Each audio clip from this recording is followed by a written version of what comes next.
Hello అండి, welcome to అన్విలాస్ kitchen. ఈరోజు వీడియోలో బెల్లం సున్నుండలు ఎలా చేయాలో చూద్దాం. ఈ రోజుల్లో ఎన్ని రకాల స్వీట్స్ వచ్చినా అమ్మమ్మల కాలం నాటి ట్రెడిషనల్ రెసిపీ అయిన సున్నుండల టేస్టే వేరు. చాలా చాలా బాగుంటాయి.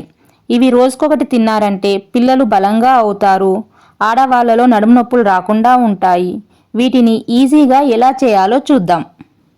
ముందుగా స్టవ్ ఆన్ చేసి ప్యాన్లో 1 కప్పు మినుములు తీసుకోవాలి. వీటిని లో ఫ్లేమ్లోనే వేయించాలి. హై ఫ్లేమ్లో వేయిస్తే మాడి లోపల వేగవు.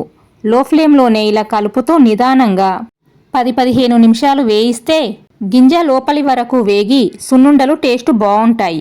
మినుములకు బదులు పొట్టు మినపపప్పు, పొట్టు లేని మినపపప్పు అయినా తీసుకోవచ్చు, లేదా 2 సగం సగమైనా తీసుకోవచ్చు.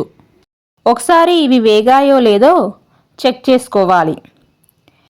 ఇవి వేగాక వీటిని ఒక ప్లేట్లోకి తీసుకోవాలి. అదే ప్యాన్లో 1 కప్పు పొట్టులేని మినపప్పు తీసుకోవాలి. వీటిని కూడా లో ఫ్లేమ్లోనే 10-15 నిమిషాలు వేయించాలి. నేను మినుములు 1 కప్పు, పొట్టులేని మినపపప్పు 1 కప్పు తీసుకున్నాను. ఇవి వేగాక మంచి వాసన వస్తుంది. ఇవి వేగాక దీనిలో చివరిగా 2 టీ స్పూన్ల బియ్యం వేసుకోవాలి. బియ్యం వేయడం వల్ల లడ్డు తింటున్నప్పుడు నోటికి చుట్టుకోకుండా ఉంటుంది. బియ్యం వేశాక 1 నిమిషం పాటు వేయించి వీటన్నింటినీ ఒక ప్లేట్లోకి తీసుకొని అన్నీ చల్లారనివ్వాలి.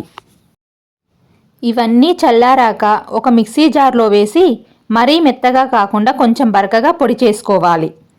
ఈ పొడిని ఒక ప్లేట్లో సగం కంటే ఎక్కువ వేసుకోవాలి.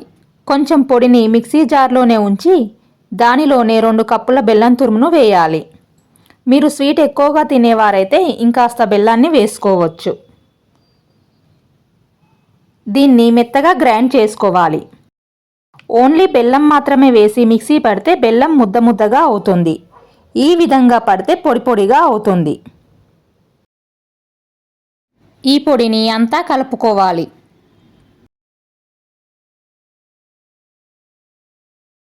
దీనిలో 1/2 టీ స్పూన్ యాలకుల పొడిని వేసి అంతా బాగా కలిసేలా కలుపుకోవాలి.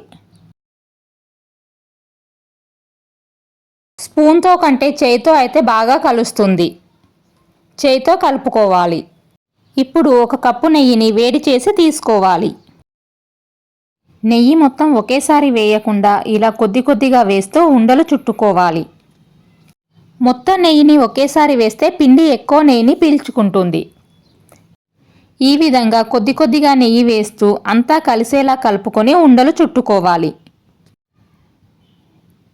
పిండి పొడి పొడిగా అనిపిస్తే ఇంకాస్త నెయ్యి వేసుకొని ఉండలు చుట్టుకోవాలి.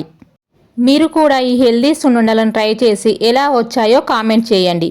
ఈ వీడియోని మీ ఫ్రెండ్స్కి, ఫ్యామిలీ మెంబర్స్కి షేర్ చేయండి. Please like, share, comment and subscribe.